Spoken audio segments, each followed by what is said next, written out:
of paying bill, they want to provide $4 billion per year for a private school voucher program with no accountability. Remember early on I said that a huge percentage of children with disabilities go to public schools?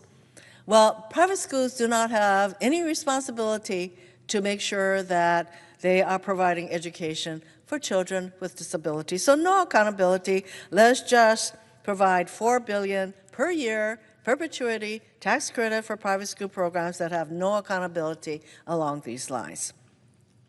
We all know that this kind of funding could be used for rural and low-income schools, for students with disabilities, for other programs that actually support and strengthen public schools. Instead, under the Republicans' plan, that funding will go to wealthy donors who will receive large handouts, up to $4 billion a year, for supporting school vouchers. Again, this plan will enable a taxpayer making $10 million a year to contribute $1 million and receive a dollar-for-dollar credit for that full amount. And even worse, the taxpayer could contribute appreciated stock and avoid capital gains on the appreciation. And there's all kinds of data on who owns stocks in this country, and generally it's the people with a lot of wealth. So this bill had a provision that enabled people to donate appreciated stock so that they could escape capital gains taxes on that stock contribution totally. So this Republican voucher proposal, outlandish as it is, was briefly delayed after it was deemed non-compliant with budget rules earlier this week. Republicans remained undeterred, and they have decided to plow forward with a nearly identical plan. What it comes down to is this plan does not help students. It does not promote choice. It does not support public schools where the majority of our kids go. We should be supporting our public schools, not taking resources away from them. So my Democratic colleagues and I will continue to fight to fund quality public schools to improve public education in this country. Foundational. This voucher plan is yet another wrong-headed proposal that should be called out for what it is, a handout for the wealthy at the expense of hardworking American families. I urge my colleagues to reject this idea, and I yield back.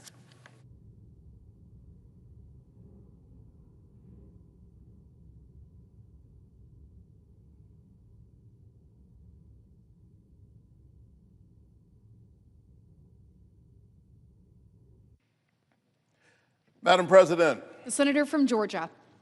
Madam President, I rise tonight in a moral moment in our nation. As we debate this bill, so much is on the line.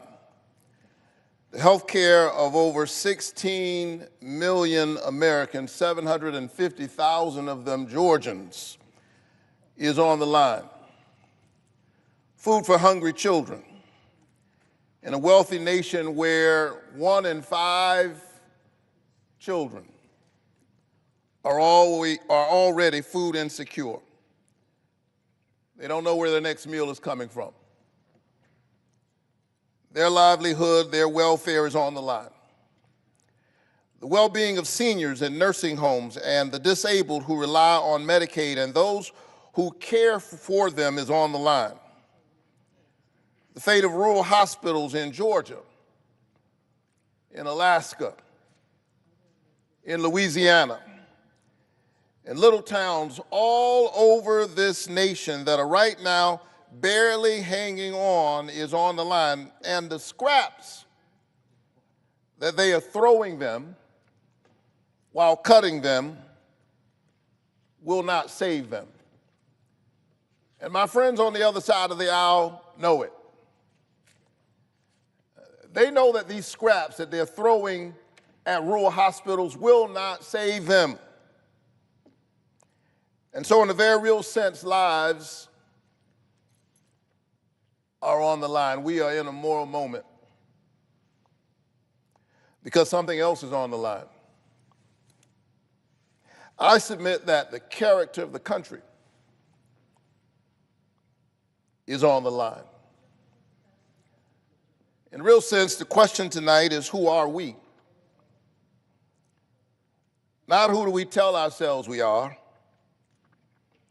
but who are we really? What and who do we care about? What kind of nation are we? And what kind of people do we want to be? Who matters? And who doesn't? Who do we think is dispensable? In no place is the answer to that question clearer than in a nation's budget. I submit that a budget is not just a fiscal document. A budget is a moral document. Show me your budget and I'll show you who you think matters and who doesn't. And if this awful budget were an EKG, it would suggest that our nation has a heart problem and is in need of moral surgery. And so I'm clear tonight. I understand the nature of what we are engaged in. This is a political process. It is. But it is also a moral exercise. Not only for the nation, but for each of us individually. And especially for the mere 100 of us out of a nation of 300 million who get to vote, perhaps in a matter of hours. We have the rare privilege of standing up for people who have entrusted with us the covenant of centering their families. It's a real privilege for the people of your state to say that since we can't all go to Washington, we're going to trust you in rooms of power to be thinking about our children, to be thinking about our parents as they deal with the blessings and the burdens of growing old. And so the question for me tonight is, how will we show up in this moment? And that's why yesterday I gathered in the Russell Rotunda with a multi-faith coalition of clergy to pray that lawmakers might have the courage to stand up to their party, to stand up to the special interests, and protect seniors in nursing homes and pregnant mothers on Medicaid and children who risk going to school hungry every single day in this country. 1 in 5 children in the wealthiest nation on the planet already food insecure. And with these SNAP cuts, this body is about to make it worse. And so, surrounded by a clergy of many faith traditions, yesterday I prayed that we would have the courage. I prayed that we would have the grace to stand as voices for the voiceless. And as I stood there, I could not help but feel a sense of deja vu. This is not the first time I've been in our nation's capital speaking out against these policies that betray hardworking families. It was 8 years ago, almost to the day in 2017, when Washington Republicans were trying to pass a tax bill that favored wealthy Americans over working families, that I came to this building not as a senator, but as a pastor. I had no idea that 8 years later I would be serving in this body. I had no notion that I would even run for the Senate. I came as a citizen. And standing with a multi-faith coalition, we were praying for our nation's leaders. We were gathered in the rotunda of the Russell Building, and as we were singing and praying, the Capitol Police said, I'm sorry, pastors, you can't sing and pray in the rotunda. If you do not disperse, we will have to arrest you. And let me say that the Capitol Police did not mishandle us that day. They were first-rate professionals. But they said that if you don't disperse, we will have to arrest you. What they didn't understand is that I had already been arrested. My conscience had been arrested. My heart and my imagination, my moral imagination, had been arrested by this idea that we as a country are better than this. I come from a tradition where you don't just pray with your lips, you pray with your legs. You put your body in the struggle for other struggling bodies.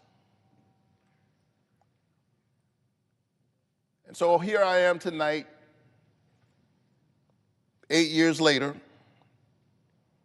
having transformed my agitation into legislation. I was arrested that day, but I have transformed my protests into public policy.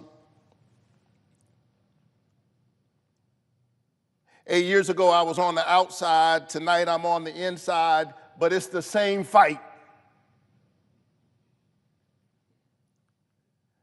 Some of us fight on the inside, some of us fight on the outside, some of us get to serve in the Senate or in the House, others are just watching at home tonight. But be really clear that we are in the same fight, whether we are on the streets or in the suites.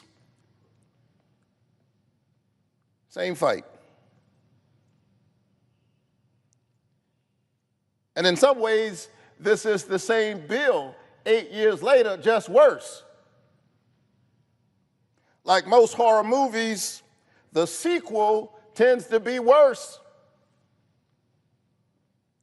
We were here 8 years ago. Washington politicians were trying their best to gut the Affordable Care Act. Remember that? They were trying to gut the Obamacare out of political motives. Millions of Americans were spared. But tonight is the sequel to that horror movie. They are back to their old political tricks, trying to dismantle the ACA again with this legislation. It's the same fight, just worse this time. Instead of extending tax credits that would lower health insurance costs for the middle class, my friends on the other side are giving billionaires and the richest of the rich a tax cut. They are working real hard tonight to help billionaires because God knows they are having a hard time, apparently. And what that means is that 1.2 million Georgians and nearly 20 million Americans are going to see their health care premiums rise. That's what's at stake tonight. If they enact these deep cuts to Medicaid, as they are positioned not to extend these premiums, these tax credits, they are raising the cost of health care for all of us. Even if you are on private insurance, you are not safe. Your health care is about to go up. Your hospital might close because they're cutting these clean energy tax cuts. Your utility bills are about to go up. And so I have a question tonight. Who voted for that? Some of us are Democrats, some of us are Republicans, some of us are independents, some voted for one party, some voted for the other party. I get it, but who voted for that? Who voted for everybody's health care premiums to go up and their hospitals to close? Here's what I know. The folks back in Georgia didn't vote for that.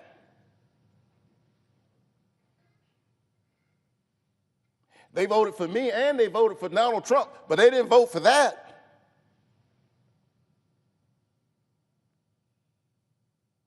Ordinary folks don't want this. Just ordinary, everyday people who barely pay attention to politics, they don't want this. Even a Fox News poll, and you won't often hear me say that, but even a Fox News poll from this month found that Americans don't support this big, ugly bill. This is symptomatic of the ways in which the people's voices have been squeezed out of their democracy. This is not just a healthcare fight, it is that. It is not just a fight for food security, for SNAP, it is that. But in a real sense, it is a fight for our democracy, whose voice gets to be heard in this chamber. That's what this is about, the character of the country. Ordinary Americans don't want to do this to our children. That's why they need to know that 71% of all Medicaid enrollees in Georgia are children. 71%. Taking away health care from kids to pay for tax cuts for billionaires. Now, let me be clear. I'm all for tax cuts. I believe working families deserve a tax cut, and I certainly don't want to see them face a tax hike this year. That's why I want to nearly double the child tax credit. I believe in tax cuts for hardworking families, for middle-class people, for working-class families. But instead of doing that, instead of helping working-class families who are struggling now against a 10% tax on everything and rising costs, we're now burdening our children by adding $3 trillion to the debt. We're taking away health care from kids and then burdening them with the debt. We are engaged in Robin Hood in reverse, this body of stealing from the poor in order to give to the rich. This massive transfer of wealth from the bottom to the top. Yeah, this is socialism for the rich. And when the people hear about it, guess what? They don't like it. Democrats and Republicans and independents, when the people hear about what's in this big, ugly bill, they don't like it.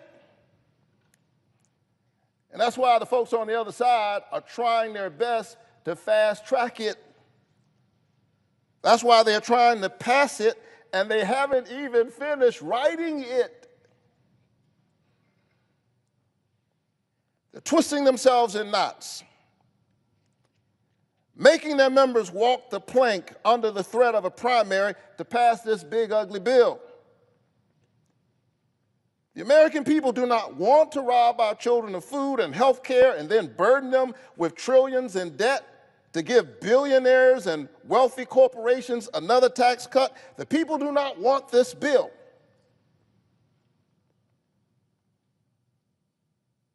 And so if the people do not want this bill, but they are trying to pass it, here's the question you got to ask yourselves at home. You have to ask yourselves, well, who are they working for? Who are they fighting for? Who do they think matters? Do you think They are working for you.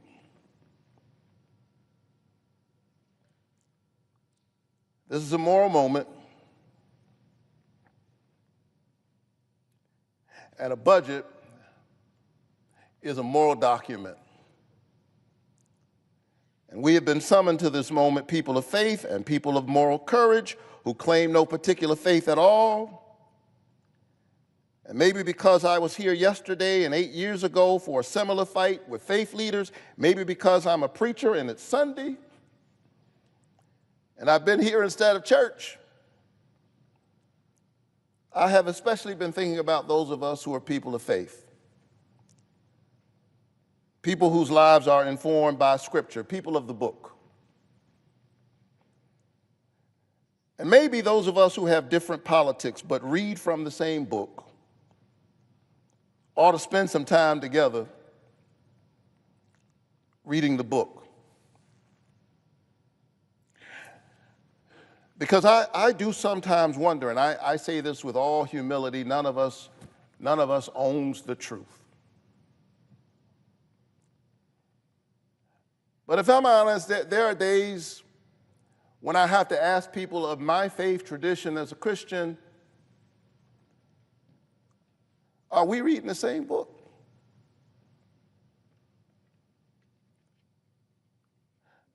The book I know says, I was hungry and you fed me.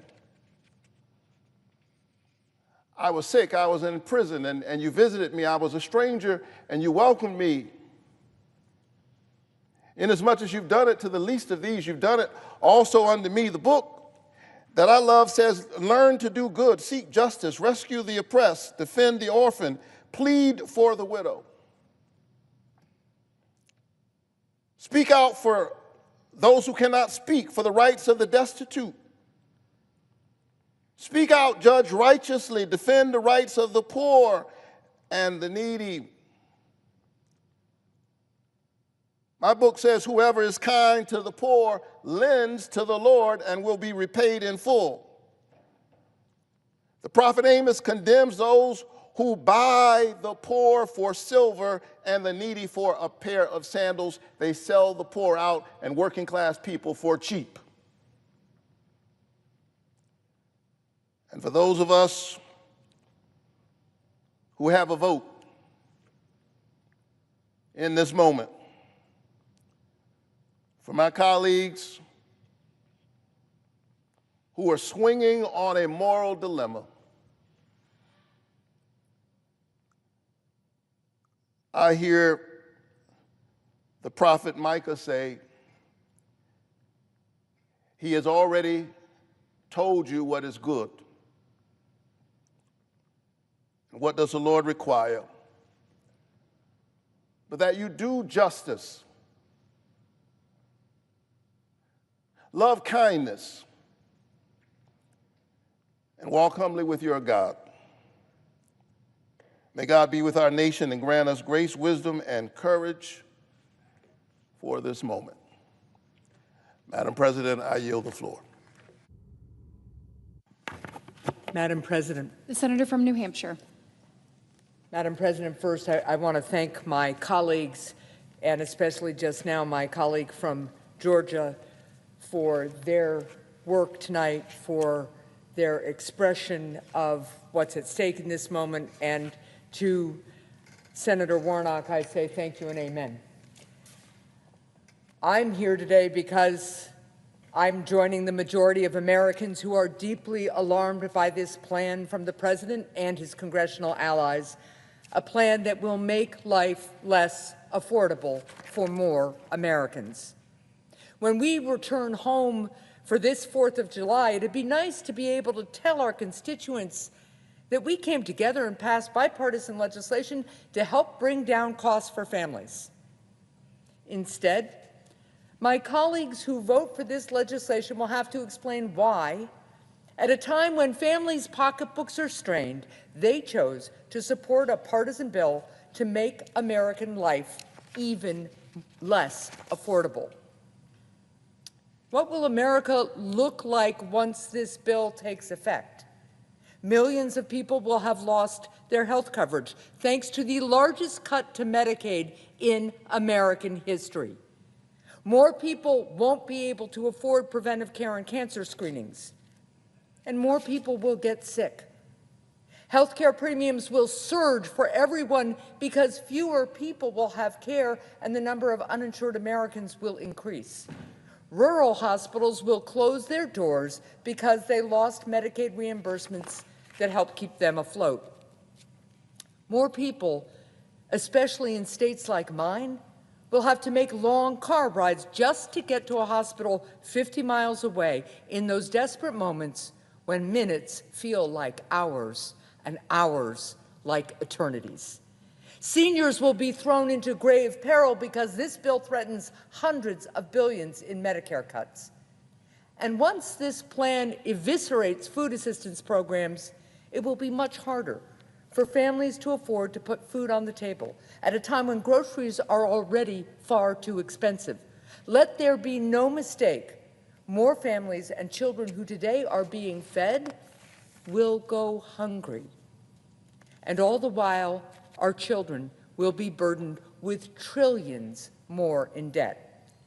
In the name of what cause is all this done? Well, it's all to pay for tax breaks for billionaires. This bill will also make us an America where our people are less free. In New Hampshire, during my time as governor, we adopted Medicaid expansion with support from both political parties, and we balanced the budget at the same time. We understood that with health comes freedom, the freedom to work and provide for one's family, the freedom from disease and despair, the freedom that comes from, why do I even have to say this, being alive. Granite Staters also understood that a great country like ours treats its people with great dignity. In America, we don't sacrifice the health of our neighbors, we don't let families fall sick, and we do not imperil our economy, our debt, and our workforce just to pay for a tax giveaway for a billionaire. So what kind of country will we be with this bill? We will not only be less healthy, but we will be less prosperous and less free. In short, this bill is at odds with what we aspire to be as Americans. It's also worth noting how remarkably out of step this bill is with the American people's plea to bring down costs. In a democracy like ours, theoretically, the people's representatives pass legislation that reflects the aspirations of the majority. I say theoretically because clearly that is not what is happening today. Indeed, according to the data from the Joint Economic Committee minority, if one combines this bill with the president's tariffs, firefighters, truck drivers, and teachers, for instance, will lose $470 or more next year, while the top 0.1%, that's people who earn about $4 million or more, will be $348,000 richer. This bill would take away health care from tens of thousands of Granite Staters and would take a similar toll across the country. Indeed, in both Florida and Texas, the number of people who will lose their health insurance is greater than the entire population of New Hampshire. Millions of people losing care with a stroke of a pen. What have these people done to deserve that? All the American people are asking for is for us to help bring down costs. So the president and the Republicans in Congress take away their health care? Sometimes in Washington, we're faced with bills that fail to fully meet the moment, to be sure. But it is rare to find legislation like this, a bill that makes life less affordable during a time when Americans of every political stripe are crying out for lower costs. A bill that seems as if it was drafted just to make a mockery of the wills and wishes of the majority of people in this country. Lately, many of my colleagues and some political pundits have been talking about this bill as if it were inevitable, a runaway freight train so vast that it cannot be stopped. And in light of this inevitability, they suggest that some of the bill's deficiencies can just be overlooked. But of course, this bill was not inevitable, nor is it now. So let's be clear. Each and every senator in this body has free will, God-given free will, which means that the measures in this legislation that gut Medicaid weren't written by mistake or by chance. We didn't arrive at this day with a vote on this terrible budget bill by accident. Let's not delude ourselves. We're only here because a majority in this body decided to ignore the majority of the country and made a series of decisions. The Republican majority decided to gut Medicaid. They decided to take away health care from millions. They decided to raise insurance premiums for the rest of us. They decided that closed hospitals were a risk worth taking. They decided that taking food away from hungry kids was acceptable. They decided that trillions more in debt was not a problem. The Republican majority decided that depriving the American people of all these things and raising their costs were worth it, just as long as they paid for another tax break for billionaires. Because that's the bargain that this administration, along with my Republican colleagues, is forcing the American people to accept. Our people will be less healthy, our kids will have more debt, but the president and billionaires like him will get a tax break. Of course, part of what makes this bill so frustrating is that it includes some individual provisions that I've spent years trying to pass into law. This bill includes provisions I support, some even that I authored, like strengthening the R&D tax deduction to support our entrepreneurs and a tax cut for families to make child care more affordable. I also support this bill's provisions which would tackle our housing crisis by expanding the low-income housing tax credit to bring down the cost of housing, as well as a provision making mortgage insurance tax deductible so that it's easier to buy a home. And I'd support a bill with real tax cuts for the middle class and small businesses, unlike the token measures included in this bill. If my Republican colleagues worked across the aisle to draft a bill that brought this bipartisan approach to other critical areas, like health care and food assistance, I'd vote for it. Instead, my colleagues chose to take these common sense solutions hostage by linking every good idea to 3 bad ones, turning this into a purely partisan endeavor. So yes, I'm glad that some of these bipartisan provisions will be signed into law, but I regret that they aren't a part of a truly bipartisan effort because of the politics of division and destruction that President Trump brings to Washington. Now, I know that there are many areas of common ground with my Republican colleagues in this body, but it has become far too difficult to move forward on finding solutions when at every turn the president seems far more interested in demonizing and dividing rather than bringing people together, turning areas of agreement into weapons to force disagreement. Now that's exactly the kind of cynical politics of division that does lasting damage to our families, our economy, and our democracy. Now, President Trump likely will get this bill passed. He may get enough of the Republican caucus to stand in line once again to pass it, even though my Republican colleagues know that budget analysts have added up the financial cost of this bill and have told them that it adds trillions upon trillions to our national debt, burdening our children's future. But you know, as important as the debt is, it's not the only cost of passing this awful bill. There's another kind of cost, a cost not simply of dollars and cents. I shouldn't have to remind this administration and my colleagues on the other side of the aisle about the nature of this cost. They know it. But just to be clear, this tax break for corporate special interests and billionaires has a price that can't be summed up in a budget line or written off during tax season. Because when we debate health care in America, Some dress up these discussions with words like reconciliation and program and discretionary spending. But what they're talking about is being sick and being healthy. What they're talking about, whether they want to admit it or not, is living and dying. So how much does this bill cost? The cost is millions of Americans losing their health care. The cost is countless families feeling the pain of higher insurance premiums. The cost is a mother being forced to choose between paying out of pocket for her own care or paying for groceries for her kids. It's a price that's exacted in cancers that go undetected. It's exacted in chronic illnesses that go untreated. It's exacted in the healthcare challenges in our country that continue to go unaddressed because we spend all our energies simply trying to keep our heads above water in floods of the president's own making. The price tag is more than dollars and cents.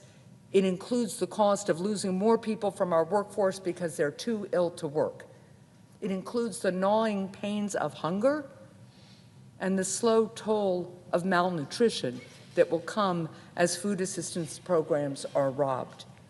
It includes the anguish of young parents no longer knowing how they will make ends meet. It includes the lost hopes and deferred dreams of people held back by illness. It includes the cost of having to say more early goodbyes. What is the price tag of this bill? The price, in the end, is the health and freedom of millions of Americans, a price that will be paid because somewhere on the road that brought us here in President Trump's Washington, some people decided that the health of some child or her mother may be dear, but it doesn't carry the same weight as a bigger tax return for a billionaire does. Thank you, Madam President. I yield the floor.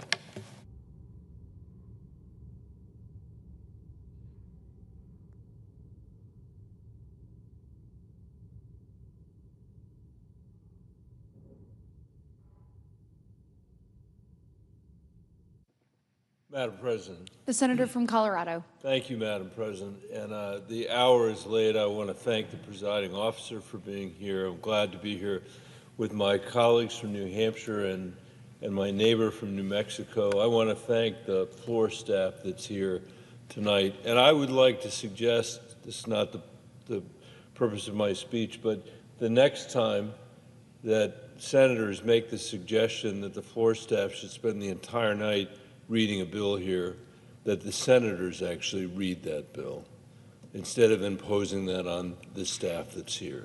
I think that would be a just thing for us to do and the appropriate and proper thing for us to do. Madam President, the last time that we were headed down this road, when Republicans were passing President Trump's 2017 deficit exploding tax cut, it didn't take a mathematical genius to figure out what was about to happen. I told the Senate at that time, as our debt grows, we will spend billions more, not on schools, roads, and innovation, but on interest costs. Worse, we're about to blow another hole in the debt without really helping the middle class. 8 years ago, I said, on top of that, we know that when deficits swell, as they surely will, cuts to Medicaid and Medicare are sure to follow, further burdening working families struggling to make ends meet. Well, here we are. That's exactly the story of this bill. Utterly predictable. This bill, which massively increases our deficit when our children can least afford it. The Republican senators passing this bill tonight or tomorrow morning, if they do, know they're doing it when we have already hit a new milestone for the first time in American history. Our interest payments, Madam President, exceed the amount that we spend on our national defense. For the first time, the American people, because of the irresponsibility in this chamber are going to pay $1 trillion in interest. That is a massive number. That is essentially the same as what we spend on Medicare, what we spend on children and higher education together, what we spend on housing, bridges, broadband, ports, and highways combined. I want to be very clear tonight that over the years, Democrats and Republicans have pursued policies that have led to that $1 trillion in interest payments. There is no doubt about it. And it's worth thinking about what we could do if we hadn't made such fiscally irresponsible choices. Expand the child tax credit, as my colleague from Georgia said, and cut childhood poverty in half and hunger by a quarter. Build a modern energy grid to meet our expanding energy demands so Americans in cities and rural communities can enjoy affordable, reliable energy at home. Establish a healthcare system that the American people deserve, a modern system that people in other rich industrialized countries take for granted, a system that does not cost twice as much with worse outcomes, like in the United States of America, the richest country in the world, that forces parents to choose between their children's prescriptions and school supplies, that exhausts the American people who day after day after day have to fight endless negotiations with their insurance companies just to keep their children covered, that constantly threatens rural hospitals and clinics with closure in this country. No other rich country in the world puts up with that craziness. And we're spending twice as much as any other country in the world to get worse health care, worse outcomes, more scarcity. Every senator on this floor might make a different choice about the policies that they would enact, their preferred policies. But I doubt, Madam President, there is anybody here who is willing to go home and defend the virtues of wasting $1 trillion of the American people's money on interest payments. The Nonpartisan Congressional Budget Office and outside groups like the Penn Wharton Budget Lab tell us that by the end of the next 10 years, we will have the highest debt ratio ever, eclipsing the debt our nation had in the 1940s.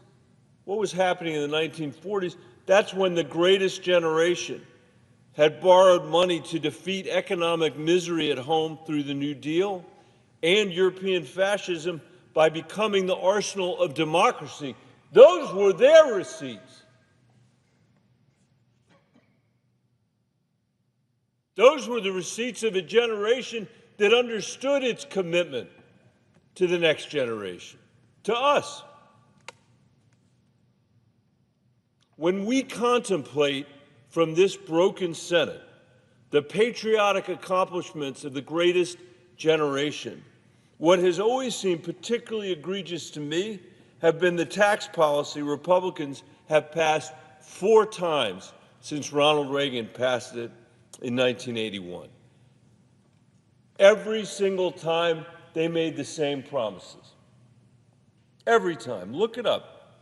They made the same promises that their trickle-down tax policy would drive economic growth, cut our deficit, pay for themselves. Every time, including the recent Trump tax cut in 2017, these promises have been false. They've been false. That was 8 years ago. That wasn't a century ago. We know what the math is. Everybody in this room knows the deficit is far worse today than it was when Donald Trump passed those tax cuts. President Trump had a very rare thing happen, which is he got to take 4 years off and come back and be president. The effect of the tax cuts he passed the last time that he said we're going to pay for themselves clearly have not. There's nobody in this chamber who can deny that. I always find it amazing when I hear these promises, why people make them if they know they're so false, over and over and over again. And I think the reason is, Madam President, that it is a way that politicians in Washington can avoid the objections that you could never get away with at home.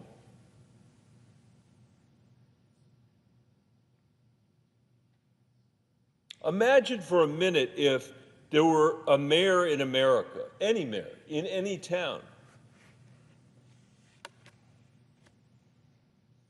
in Santa Fe, New Mexico, or in Lyman, Colorado, or in Los Angeles, California. It doesn't matter, Republican town or a Democratic town. Imagine if a mayor came to you, Madam President, and said, this town is going to borrow more money than we have ever borrowed before. That would worry you, that would worry me. And I think our first question would be to that mayor, okay, that worries me. What are you going to spend the money on that you're borrowing?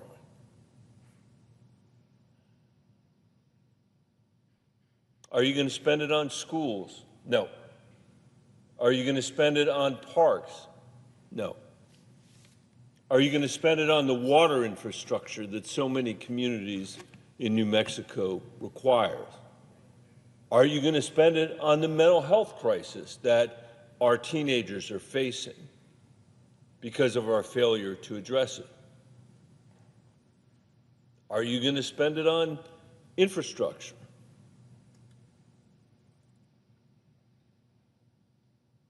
And the answer to all those questions would be no. What are you going to spend the money on, Mr. Mayor?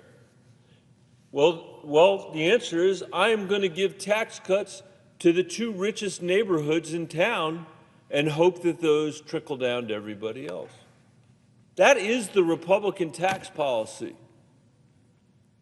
There's a reason why no mayor in America has ever done that. There is no mayor in America who has ever pursued trickle-down economics, because you would get run out on a rail. You would get run out on a rail if you went and said, we are going to borrow the most money that has ever been borrowed from our children to finance tax cuts for the richest neighborhoods in town. It makes no sense. It is preposterous. And yet that has been the argument since Ronald Reagan first said these tax cuts will be paid for. The economy will grow. There won't be a deficit.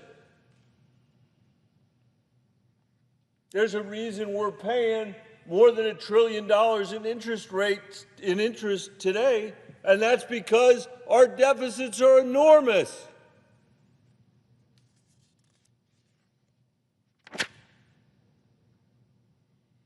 Fortunately, and this is really important for the American people to understand, we still live in the strongest country in the world. We are in the world's richest economy. We have the most lethal military. Apart from our president, we have a national commitment to an independent judiciary, the rule of law, and low levels of corruption in our economy and in our society. We have unparalleled capital markets, cutting-edge innovation, and world-leading universities. We have all those things going for us, partly because the folks that came before us invested in those things and built those things and tended those things. But what we struggle with in our time is a sense among most Americans that they can't get ahead, that the American dream is farther and farther out of reach for themselves and for their family. And in my view, that is the biggest challenge our country faces. And in the face of this bill's ill-considered tax cuts to our health care, excuse me, and in the face of this bill's ill-considered tax cut and cuts to our health care system, which is going to throw millions of people off their health care and make health care more expensive for everybody else. By the way, what's the logic of that? The logic of that is that when you throw people off their health care, they end up going to the emergency room to take care of themselves and take care of their families, just as anybody would. That's the most expensive care that anybody could have. That expense is then put into our insurance, in our insurance policies, and all of us are going to pay more. You can't wish away people just because you throw them off health insurance. When other countries in the world, other wealthy, rich countries in the world have a system of insurance that basically guarantees health care and mental health care to their citizens, it's worth asking why we would throw our people off the not-so-great health insurance that they have. That's a good question. But it's particularly crazy when it just drives up the cost for everybody else. We need to deeply think about the challenges that our country is facing today. It's more unequal. The top 1% owns 30% of our nation's wealth, Madam President, and the bottom 50% owns 2.5%. The top 1% of Americans own 50% of the value of the stock market. The top 1% of Americans own 50% of the value of the stock market, while the bottom 50% owns just 1% of its value. Something that's really affecting my state is the nation's median home price is now 5 times higher than median family income. And as a result, the average first-time homebuyer is now 38 years old. Madam President, 38 years old versus 29 just a generation ago. Reading scores in our nation have hit a 20-year low. And perhaps most damning and perhaps most upsetting is that our lifespan has declined since the 1980s. We are now, on average, likely to die 6 years shorter than other people that live in wealthy countries around the world. If you're African American, your chance of dying is on average 12 years sooner than people living in the industrialized world. If we don't shift course soon, Madam President, we will be the first generation of Americans whose kids and grandkids will be worse off than we are. That has never happened before. We are on track for that to happen to our children. Many young people today can't afford to live on their own, and they may never be able to afford a house. They can't afford health care or child care. They can't count on a quality education for their children in too many parts of America. Some are really worried about whether they're going to be able to afford a child at all. If you haven't heard a family say that to you in your town halls or in your meetings, you haven't been paying attention.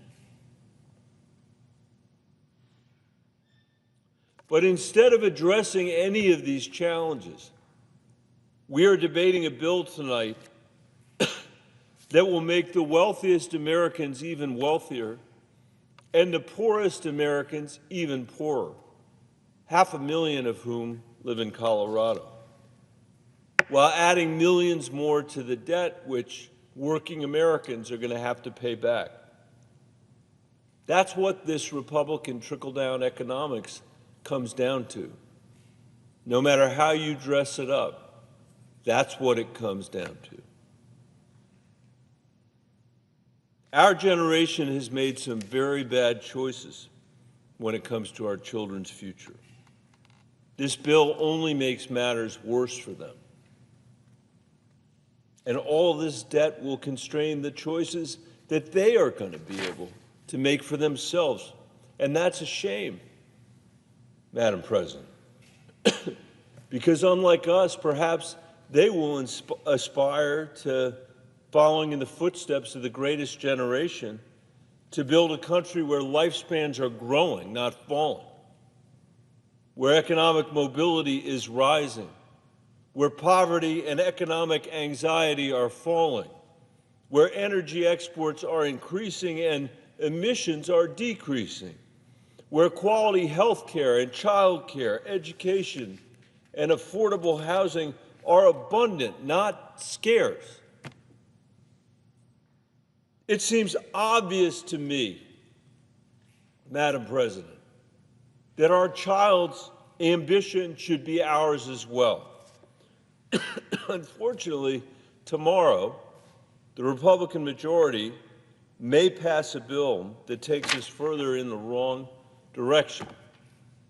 In its wake and in its wreckage, Americans who do feel an obligation to the next generation are going to have to fight even harder to fulfill our duty.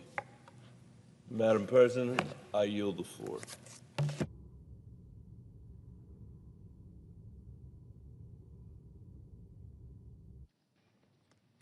Madam President. The Senator from California. Madam President, today we meet at the center of a great debate, at a crossroads that will determine the direction of the country for another generation. And this debate, this choice, goes to the heart of a central question that has been plaguing families in America over the last 3 decades, but that is now just coming to the forefront. And that question is this: if you are working hard in America, can you still earn a good living for yourself and your family? If you are working hard in America, can you still buy a home or pay your rent, buy your food and medicine, get the health care you need, afford fuel for your car, get a decent education, or go on a family vacation? And if the answer is no, and for all too many millions of people the answer is no, what do we do about it? When I was a kid, my father was in the clothing business. He was a traveling salesman and he made $18,000 a year. On the strength of that single income, my parents bought our first home for $18,000. He made $18,000 a year and he bought a home. My parents bought a home for $18,000. It was the American dream and it came true for our family. Today I'm a U.S. Senator. That too is part of the American dream, that anything is possible in this country. But could anyone buy a home for the cost of the annual income even of a U.S. Senator? Not a chance in the world. An average home in California costs 3 or 4 times that much. My kids are paying thousands and thousands of dollars a month in rent. Could they find a home for the cost of their annual income? There is even less of a chance of that. And what about your grandkids? At the rate we are going, at the rate housing prices are rising, what chance will they have to afford a home at any income? And of course, it's not just a home. Healthcare costs are rising even faster. Millions of families are only one healthcare crisis away from failing. And it's not their fault. It's not their fault. They are working hard, harder than ever, and they can't keep pace with rising premiums, out-of-pocket costs, hospital stays, drug costs, and charges at the emergency room. Energy prices are going up. It costs more to heat your home in the winter and a lot more to cool your home in the summer. Utility bills have been rising by double digits, while incomes have remained comparatively flat. It's too much. It's too much. Now, why is this coming to a head now? Why, when we're not in a Great Depression, not even a Great Recession, although with Trump's destructive tariff wars, we may get there soon enough, why now? Why now is this coming to a head? And the answer is that people feel more squeezed than ever, more pressure than ever, more like a failure than ever because they're doing their best, working their hardest, and they are still hanging by a thread. And you know something? It's not their fault. It's not their fault. They are doing everything they can to provide for their families, and it's just not enough. It's not their fault, but it is someone's fault. It is someone's responsibility. There is someone who should be held accountable for the fact that this generation is the first to renege on a compact between generations that we would leave the country better off to the next generation than the one that came before. And you know who that someone is? It is us. It is us. The world has changed, the nature of work has changed, and we have not changed with it. We have not kept pace, and in too many ways, through our policy failures, we have moved the country in the wrong direction. And the question before us today is whether we continue to barrel down that track towards higher home prices, bigger health care costs, more hunger and greater hardship, or whether we change direction. Much too late, yes, requiring an even more profound course correction, certainly, but finally steer this country to a better quality of life for all of our citizens. Is this bill that change in direction? Does it lead our country on a new path towards affordability and prosperity? And the answer, the simple, terrible, but clear as day answer is no. It most emphatically does not. No, it does nothing to bring down costs. No, it does nothing to make it easier for your kids or mine to buy a house, pay their rent, buy groceries, afford their medicine, or fill up the car for a family vacation. Instead, it throws more coal in the engine, barreling down a track to nowhere. Donald Trump promised he wouldn't cut Medicaid, but this bill cuts hundreds of billions of dollars from Medicaid. It is shredding the president's commitment made again and again. In January, the president said Republicans will love and cherish Medicaid. In February, he said, we're not going to touch it. Even a few weeks ago, the president said, we're not changing Medicaid, we're leaving it. But we see in the black and white in this text they released in the dark of night that simply isn't true. This bill will result in millions losing their health care from cuts to Medicaid. We know that. The Republicans know that. Tom Tillis has made this point over and over again tonight, as have other Republicans in this body. This bill will close down hospitals in the poorest counties and states. It will raise health care costs for families everywhere and by the thousands of dollars. It takes food away from the hungry. It kills clean energy so that we have to rely on oil and gas for everything, enriching that industry and impoverishing the rest of us with higher prices at the pump. It raises taxes on working families and the middle class while lowering taxes on the very wealthy and corporations. If you are in the top 0.1% of income earners making more than $5 million a year, you will get a $346,000 tax cut. How is that fair? How is that right?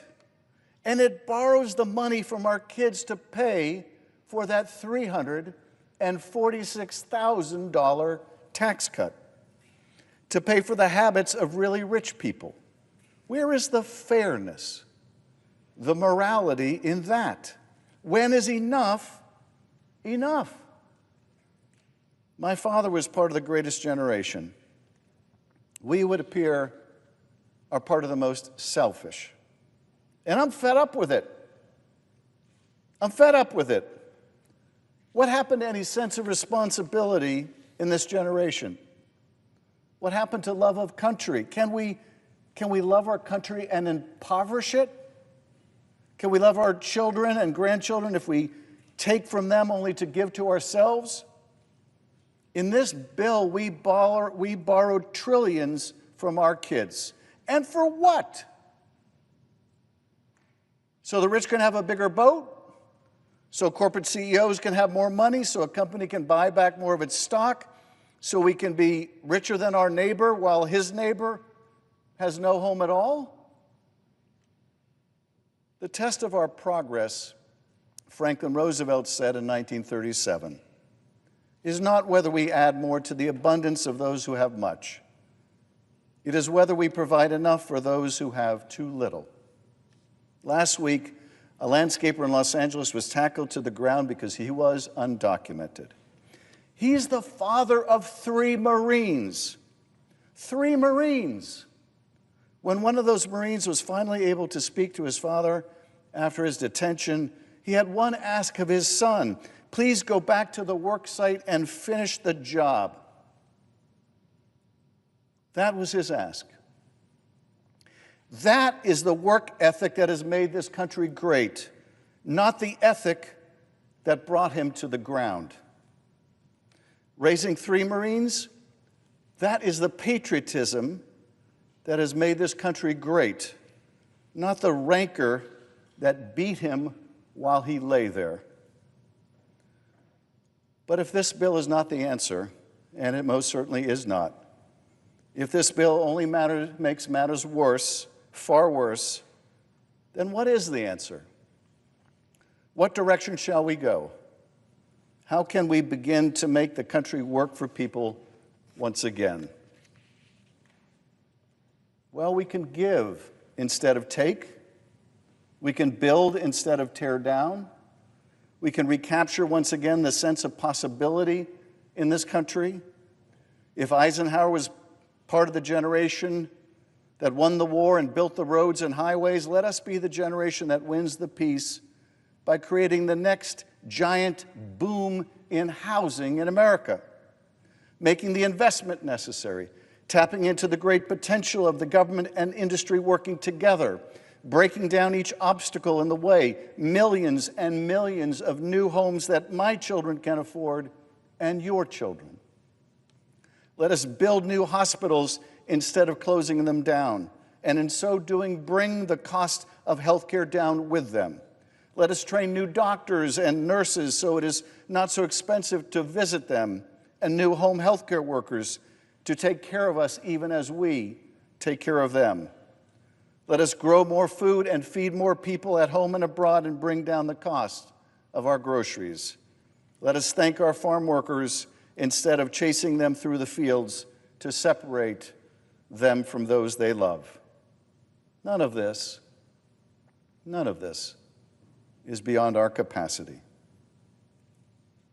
It may mean that we can't afford yet another tax break for the wealthy, or a giveaway to the oil industry, or a giveaway to any other industry and its corporate titans. It may call for some sacrifice on our part, but a fraction of what our parents and grandparents gave to this country. It means that we pay more attention to our kids and their needs and less our own, that we once again show concern and compassion for our neighbor, and remember that we were once strangers in a strange land, that we show humility about our own achievements and recognize that none of us got here on our own, that all of us can prosper without someone else being made to suffer. You know, the way it used to be, the way it could be once again. Madam President, I yield back.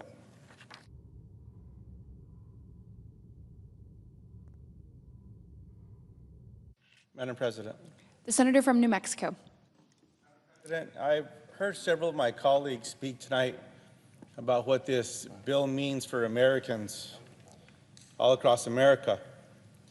Now, each of us has a responsibility to ask whether this bill meets the needs of the people that we're honored to serve. Now, I grew up on a small farm, as many of you know, working the land, caring for animals, sometimes even cleaning barns. And I can tell you, this bill does not pass the smell test. For New Mexicans, hardworking people. This bill does not help our families get ahead. New Mexicans work hard. Folks are not looking for a handout. New Mexicans are the type of people who would give you the shirt off their back if you needed it. It's just who we are, and I'm proud of it. But sometimes people fall in hard times. And I'll remind you all that this could happen to any of us. We might need medical care. We might need help putting food on the table. Maybe support to care for a loved one, or just want enough security to know that a job will be there for us. Some claim that this bill will help Americans, which we know is not the truth. Because from where I stand, there is very little in this legislation that helps hardworking New Mexicans. Now, it's important that this debate is happening, because now New Mexicans and people all across America can clearly see what's in this bill and what's not. As has been said time and time again this evening, the vast majority of this legislation benefits the ultra-wealthy, the wealthiest 0.1%, getting over $250,000 back in their pocket. Can you believe this? How many people might not make that in a lifetime? An extra $250,000 in their pockets. That's what this bill's about. Now, meanwhile, it does not help farmers. It does not support teachers or children. Nothing for New Mexico seniors who rely on Medicaid and SNAP, and nothing for New Mexicans who served our country and deserve our care in return. New Mexicans are hardworking people who believe in the values of loving your neighbor, following what the Bible teaches us. Do unto others as you have them do unto you. This bill goes against everything New Mexicans stand for. It's not honest, it's not caring, and it's not fair. Now, I've heard my colleagues try to claim that this bill does not cut assistance. That's a lie. It's not true. This bill cuts more than $1 trillion from the Supplemental Nutrition Assistance Program and Medicaid, for crying out loud. Senate Republicans are gutting the Affordable Care Act and ripping health care away from over 17 million Americans. Now, a few of my colleagues across the aisle have spoken with some clarity, saying out loud what we all know to be true. One Republican senator warned about SNAP, about these cuts, saying, quote, if we don't watch out, people are going to get hurt.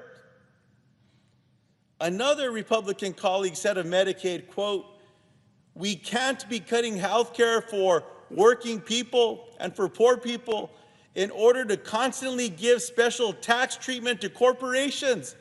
Now, that same senator went on to say that, quote, slashing health insurance for the working poor is morally wrong. That's right. I wish more of them spoke with that clarity. At least a few of them are saying out loud what the rest of America is thinking. Now is the time for more courage, though. The courage to put people first. My colleagues all have a chance to vote against this legislation. They all have a chance to vote for amendments that will say, hands off Medicaid. Don't cut those nutrition programs that one senator said are going to hurt people if we don't watch out. This bill takes food from the mouths of New Mexican children and takes care away from New Mexicans who are sick. And it's not just New Mexico. These cuts will hurt people in every state. My Republican colleagues, to lock up one more vote, offered something called the polar payoff, a carve-out for one state. Now look, these carve-outs are an admission that this bill will leave people hungry and without care. Plain and simple. Otherwise, why would they want to carve out for their state? Why was this carve out added? Because this scam of a bill cuts funding for rural hospitals and the programs that feed children and families in need.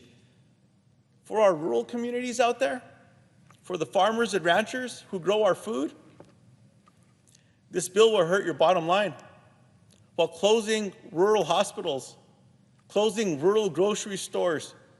For families who rely on SNAP, this bill means less food on the table and more children going to bed hungry, all while making health care, especially emergency care, harder to access.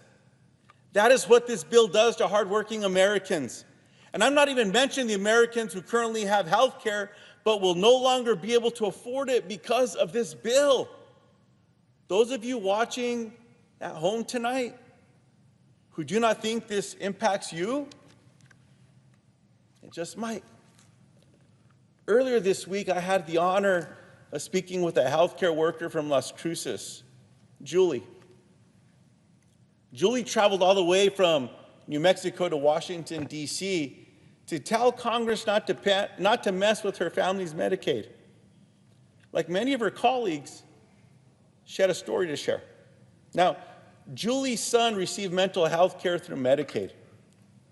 When that coverage was cut, Julie lost her son. Soon after, her daughter was diagnosed with a serious condition that required immediate care. Now, without Medicaid, her daughter may not have survived either. Just think about that. Let it sit in. New Mexicans understand the responsibility of looking after family. Like so many families in New Mexico and across the country, I grew up helping to take care of my grandparents, Grandma Nestora and Grandpa Celedon, my dad's parents. Now, when my other grandparents, Grandpa Luis and Grandma Cleotilde, were victims of a terrible car accident, I watched my mom, my uncles, my aunts, and my cousins show what grace looks like, what love feels like, what compassion really means. Now, this bill is a direct attack on those values. Values of helping one another and shared sacrifice. There's no shared sacrifice in this bill, only more handouts for the wealthy. There is nothing in this bill that shows that we are all looking out for our neighbors across America.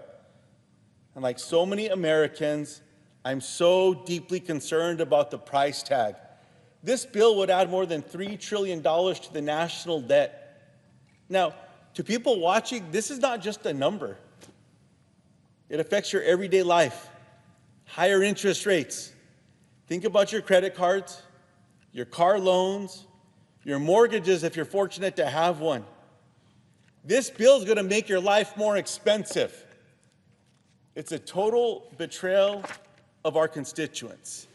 So to the American people, hear me when I say keep speaking. You've done it before. The American people, all of you that spoke up, you helped stop the sale of our public lands.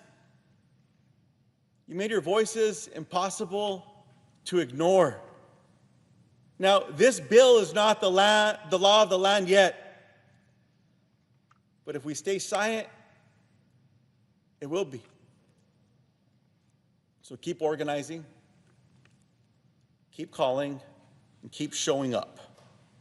Because part of our responsibility as American citizens is to protect one another, to stand by one another, to treat others the way that we want to be treated. The golden rule. It's not hard. We all have a responsibility to stand up when something this dangerous threatens our neighbors, our values, and our future. Mr. President, I yield the floor.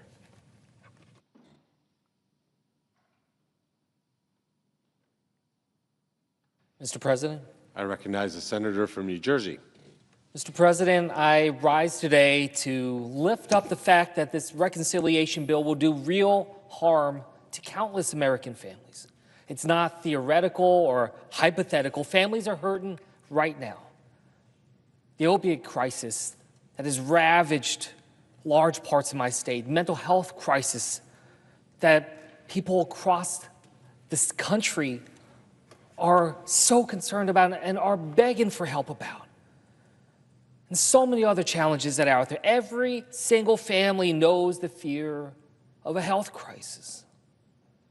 Like Susan, a mother I met at a town hall down in Egg Harbor.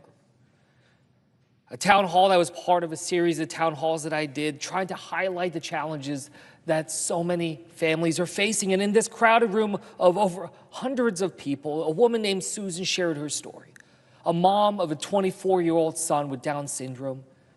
They used Medicaid to be able to cover his care. She broke down at the weight of her fear and worry of her child, something a lot of us can relate to. She said to me that this is the face of Medicaid. And as I went over to give her a hug, I remember what she said, "It's real."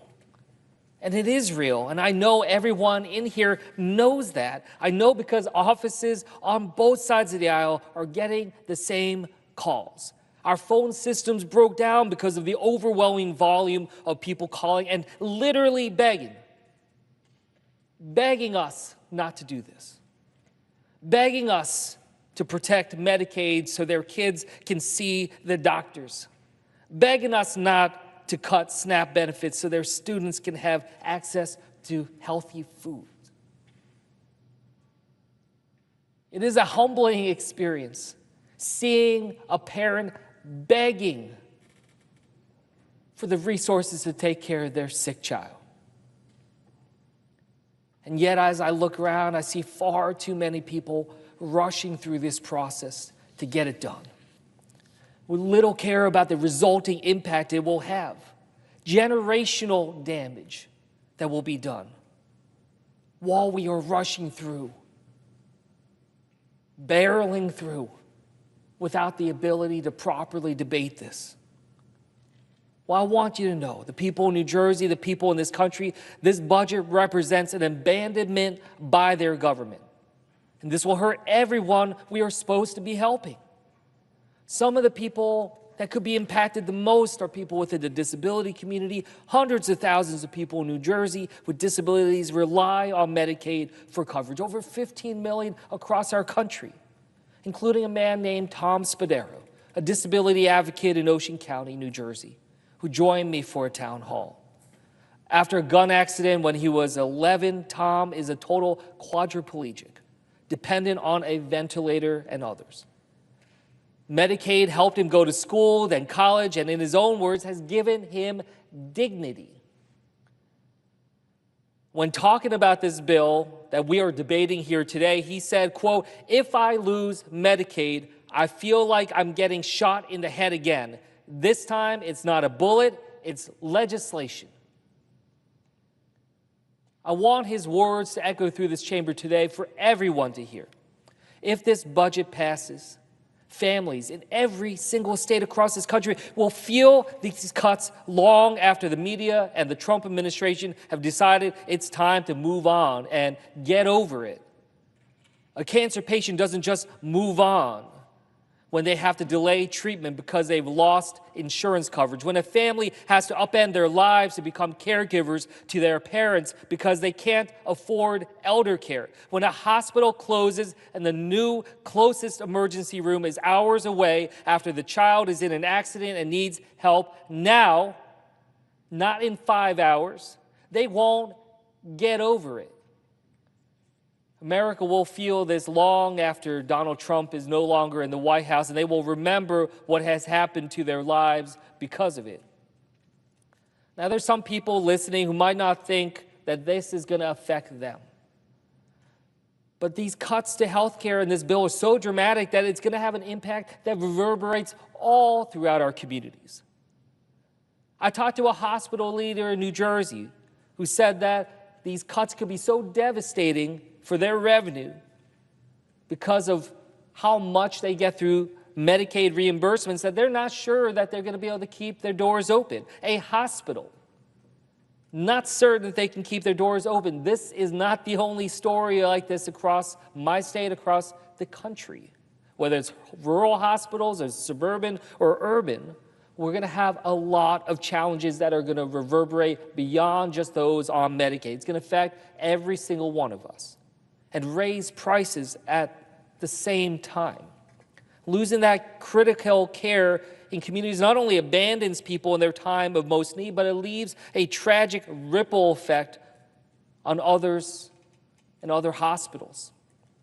So today I'm putting forward an amendment to this bill that would stop this from happening and directly take out the parts of this bill that would force hospital closures and reduce access to affordable health care for so many across this country.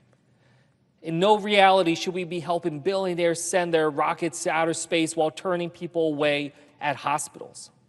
And yet this is the reality we find ourselves in, deciding how much care is acceptable to take away from families across New Jersey to fit a budget line, or how many patients can be turned away from life-saving medication just so that the wealthy can have a nice tax break. A doctor in Frenchtown shared some profound words with my office. She said, Medicaid is a reflection of our values. It's how we show up for each other when life gets hard. Well, what does it say about our nation as we were having this debate that could very well take $1 trillion out of Medicaid? About those who need the care the most, as if they're just expendable, as if they are just some remainder on the equation of capitalism that is just pushed to the wayside, as just an inevitability, as a shrug of the shoulder of our society and say, I'm sorry for what happened to you, without a care and an extended arm and a hand to reach out and pull them up.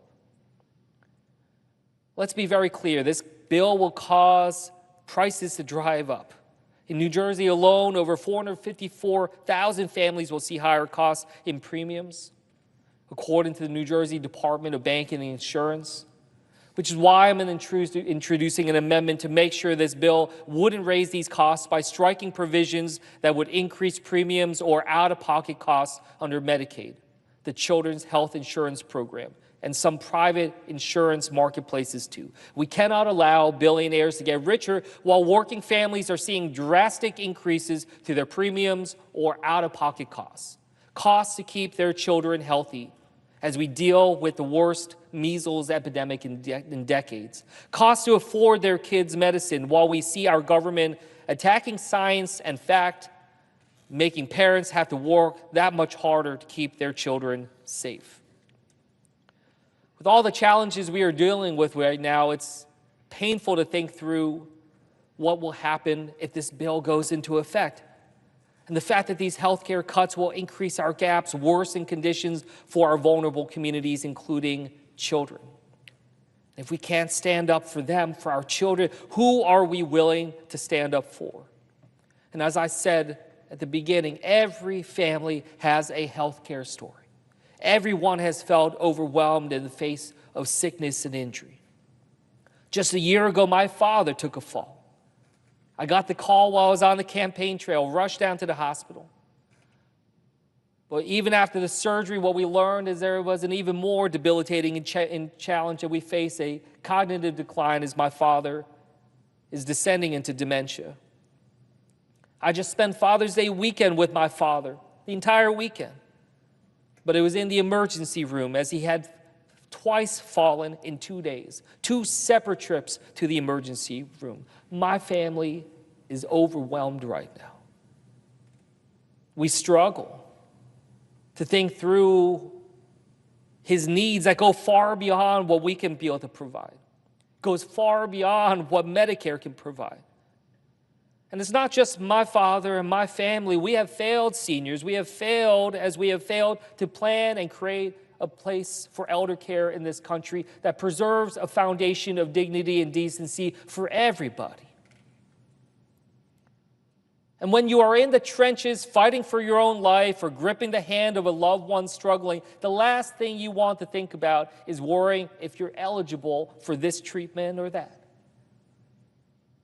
You want to be able to provide what it takes for your loved one to survive, to be able to go a little further, spend a little more time on this planet with us, and to grow our love deeper. And we think about that, and then we ask ourselves, well, why is this bill happening? Why are these cuts happening? It's not to bring down the deficit. Instead, it's going to balloon the deficit by trillions of dollars. Who among us in this country think that the problems that we face as a nation is because the wealthiest among us don't have enough? The distrust in government right now, it's not because politics isn't doing enough to help the most well-off in our country, the billionaires and the millionaires. I ask my colleagues to find the courage to do the right thing. I want us to bring back to 2017, in this very chamber, as senators gathered to decide the fate of the Affordable Care Act, which was at the time hanging by a thread.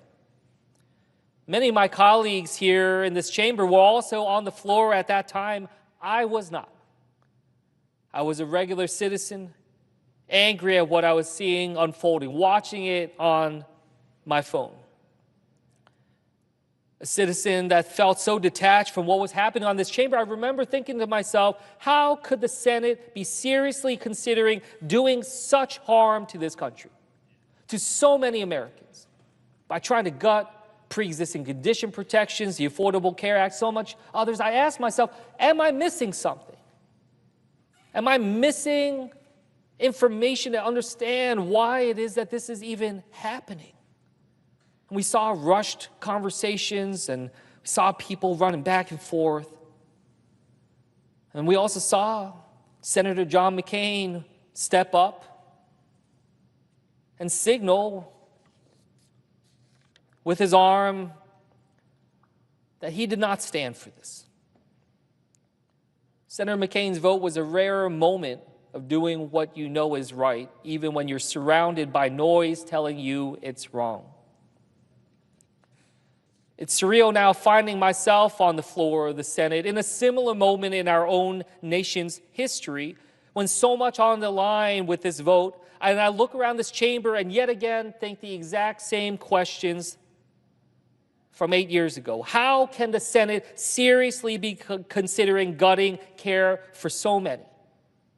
And now, with the benefit of being here and the conversations and the information, I'm still left with this question of, am I missing something? How is it that such an esteemed body that is meant to protect the American people, in this chamber where so many decisions have been made to protect the American people, that we are on the cusp of doing something that will do generational damage to so many American families? This vote before us seems as surreal and reckless from within this chamber as it does from outside. But while the problem is the same, so is the solution. It is about courage, the courage John McCain had, the courage that so many of my constituents have, so many people who have called and shared their personal stories, stories about their family's health they probably have never told anybody, but they feel so desperate right now to do something that they are willing to open themselves up, be able to pull back the curtain of the dangers and the pain that they have endured.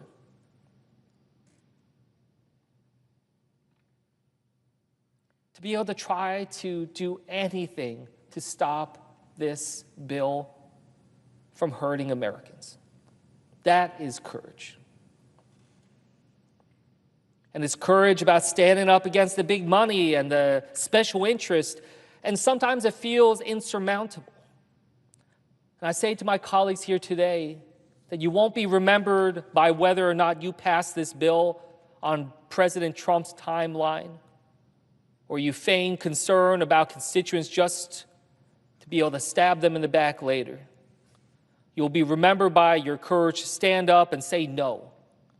You'll be remembered by your courage to speak out for the people, not just the few who have paid, but for all of us. You'll be remembered in the same way as our former colleague was remembered by what he did 8 years ago. I urge you to remember that this job is bigger than all of us, bigger than any one man, any one party. It is about using our vote and our courage to make lives better for those that we represent. History and the American people are watching. You still have time. You still have power. I still believe in this chamber and believe it can be a force for good. Let us use it for the children, for the disabled, for those not in this room. And with that, I yield back.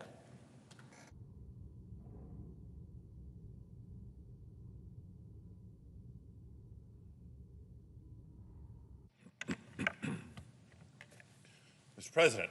I recognize the senator from California. Mr. President, I too rise in opposition to the reconciliation bill before us. But before I get to my objections over the substance of this historic attack on working and middle-class families, I want to speak for a minute as the ranking member of the Rules Committee. And I need to address how Republicans are abusing the process to get here. They're breaking the Senate rules to hide the true costs of the bill. For the second time in just 6 weeks, the Republican majority is going nuclear on the Senate rules. And they're doing it with the same purpose, to avoid the 60-vote threshold of the filibuster in order to pass a very unpopular agenda. Now, I know oftentimes we're advised against getting into quote-unquote process because most people may not care about process or understand process, but in this particular case, it serves to underscore the significance of the damage that this bill represents, the procedural lengths to which the Republican majority is going to try to get this done. And I do have to say it's a little surprising because it was just in May that Senate Leader Thune unequivocally said, quote, while Republicans are in charge, the legislative filibuster will remain in place, end quote. If we go back to January, he was asked about this because folks kind of had a sense that this might be coming. He said then about overruling the Senate parliamentarian, quote, that's totally akin to killing the filibuster. We can't go there. People need to understand that, end quote. But now Republicans are trying to do exactly that, to hide behind the technical language of Senate procedure to harm working families. And no, like I said, it's not the first time. Just last month, Republicans voted to override the very plain language of the Congressional Review Act. And they voted to overrule the parliamentarian to repeal California's Clean Air Act standards with a simple majority vote. Fast forward to today, they're running the same play, this time with trillion-dollar consequences, not just air quality and public health consequences. See, colleagues and folks watching at home, budget reconciliation is the most powerful expedited procedure statute on the books. You can do a lot with a simple majority and avoid the filibuster, but you have to do it by the rules of reconciliation. But today, the Republican majority wants to extend trillions of dollars of tax cuts for President Trump's billionaire friends and extend those tax cuts permanently. That's not just terrible, terrible policy, it's against the Senate rules. The Congressional Budget Act says clearly that reconciliation bills cannot increase the debt beyond 10 years. Now, it doesn't take a Nobel Prize-winning economist to know that a permanent trillion-dollar tax cut would do exactly that. And so once again, following the same playbook they did last month, the majority is going to twist the rules to try to find a way. They're again ignoring the guidance from the parliamentarian's office that doesn't fit their agenda. And they're setting yet another new precedent for this body. Not only continue to overrule the parliamentarian, but to ignore adding trillions of dollars of costs under the, quote, current policy baseline. As we did during the Clean Air Act debate last month, I and my Democratic colleagues will once again remind our Republican colleagues that sooner or later Democrats will be back in the majority. By then, the American people will have felt the pain of this bill, but we'll make sure that they understand just how hard you tried to work to hide it from them.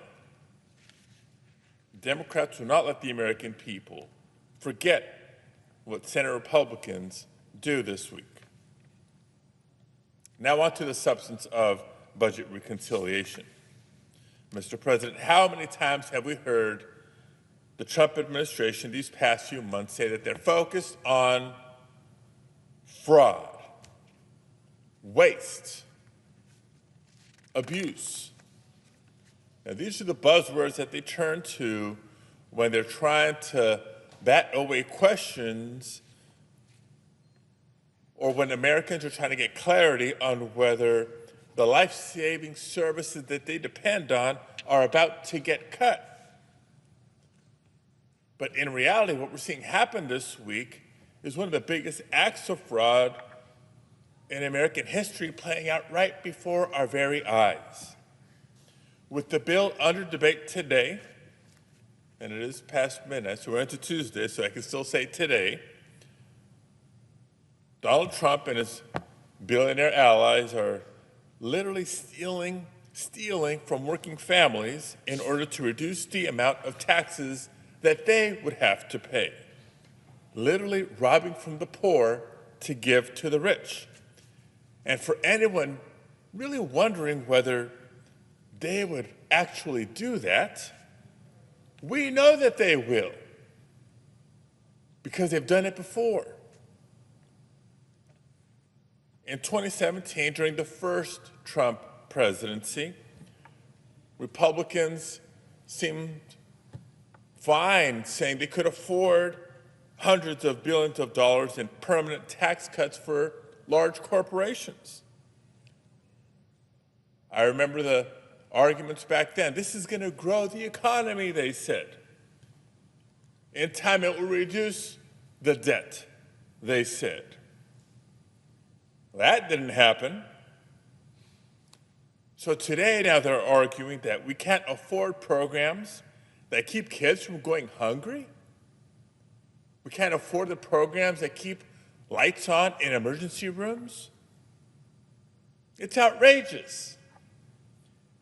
In 2025, so many working families are struggling to keep up with the rising costs from Trump's chaotic tariff wars, with prices going up for groceries and other everyday goods.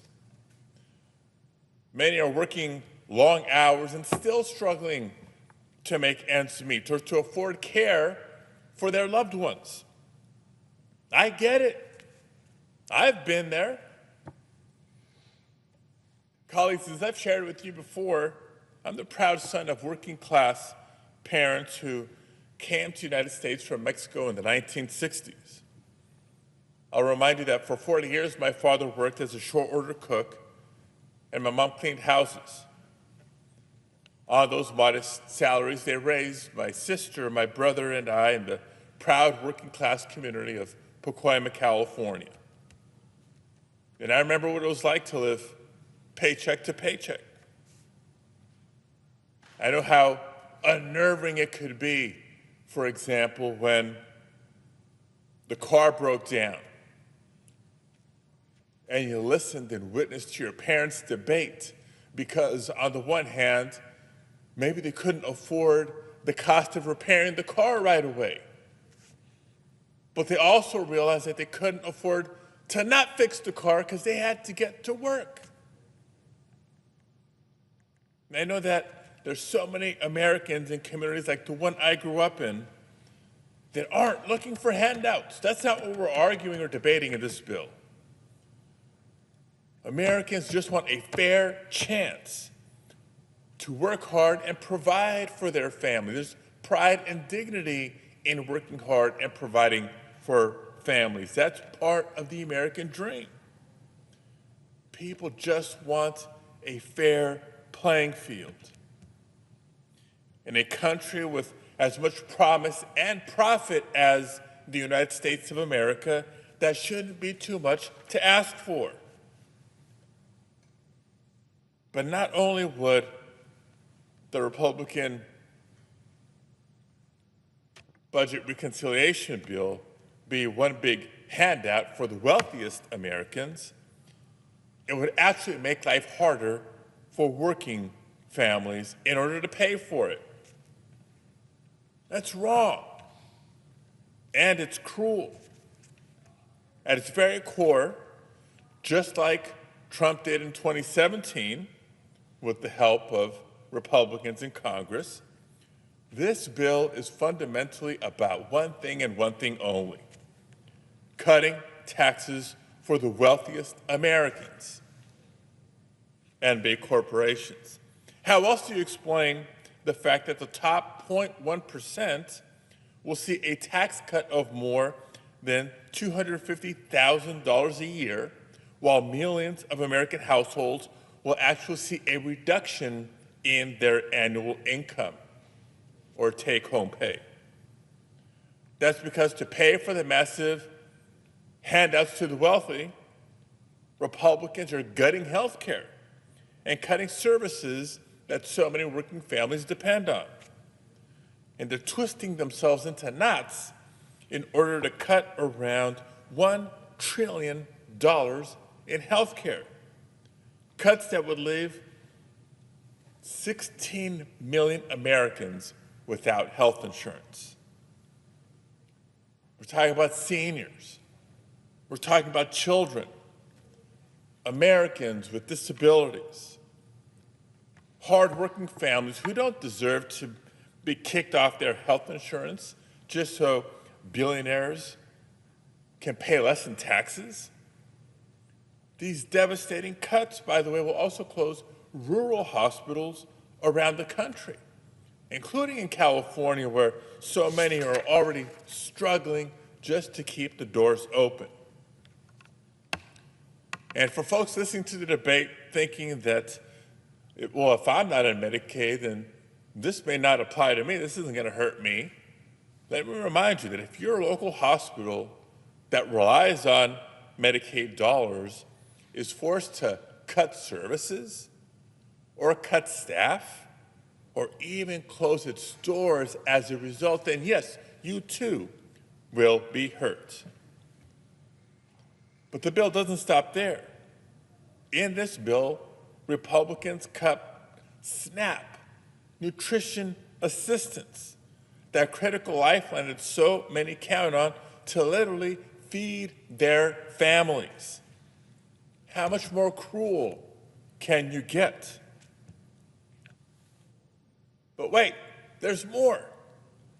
Republicans are also rolling back the historic progress we've made investing in our transition to a clean energy economy, targeting the millions of clean energy jobs that are fueling innovation and helping us stay ahead of China. The cuts to clean energy that Republicans are making in this bill will lead to higher energy costs, higher electricity bills for so many families. I'm reminded that this last November, so many voters went to the polls and voted hoping for lower prices. They were desperate and looking for relief, and that's what motivated their votes. But this bill does the opposite. So I have to wonder, for my Republican colleagues who are supporting this measure, who is it that you're fighting for? Did any of you really come to Congress to take food away from the hungry? To take care away from sick children? What are you proposing be done here? Now, I've seen Republicans go back and forth on this bill for months now, I'm sure trying to decide just how much they can try to get away with. And I've heard some of the arguments that they plan to make to justify voting for this bill. Some of them will argue that we need this bill because we need to reduce the deficit. Talk about misleading. This bill adds trillions, yes, trillions of dollars to our nation's debt. So even when they try to twist the numbers and come up with the funny math, it doesn't even result in deficit reduction. And you know how you can tell? Because the Republicans included a $5 trillion increase to the debt limit in this bill. If the bill and the cuts included in the bill indeed reduce the deficit, as they claim it does, they wouldn't have needed to raise the debt limit in the process. So let's be clear. Republicans who are voting for this bill know full well it will hurt so many of their constituents. That's why behind closed doors you have Republicans handing out flyers that show just how devastating Medicaid cuts will be in states represented by Republicans. Or we hear them discussing the burden that SNAP cuts will have on state and local governments. But because the leader of their party wants to sign this bill to celebrate the 4th of July this year, many of them will vote yes. But I'll ask again, who is this bill in service of? Who are you standing up for? Who are you fighting for? I'll tell you who I'm fighting for. I'm fighting for people like Jesus da Costa from San Diego, a home care provider who in 2016, because of his mother's full-time, who became his mother's full-time care provider when she was tragically hit by a car and became disabled. Jesus can't hold a full-time job and carry all the responsibilities of looking after his mother. So for both Jesus and his mother, Medicaid has been a lifeline. I'm fighting for him. I'm fighting for people like Tina Ewing Wilson in the Inland Empire, who remembers what it was like the last time her Medicaid benefits were cut. Tina struggles with seizures and developmental disabilities and requires care 24/7. But when the Great Recession hit and Medicaid cuts followed, Tina knew she could only afford her care by offering free room and board to caregivers. Caregivers who went out to abuse drugs and alcohol and took advantage of her financially. Tina's terrified of that possibly happening again if these Republican cuts to Medicaid impact her. I'm fighting for her. And I'm fighting for the families I met at Rady Children's Hospital, where over half of all patients are covered by Medicaid. And I'm fighting for the nurses and the caregivers who fear for their patients. They care for their patients, but they're fearing for their patients because of these proposals.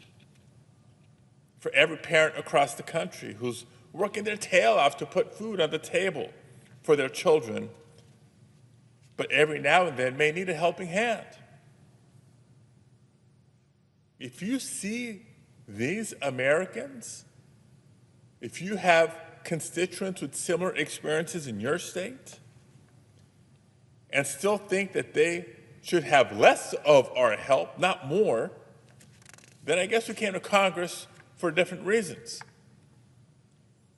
If you've seen so many corporations' profits soaring and the wealth inequality in our country growing, and think that billionaires need more tax relief, then I guess we came to Congress for different reasons.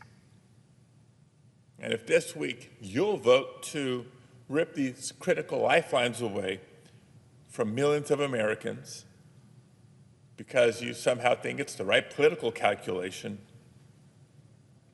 then surely we came to Congress for different reasons.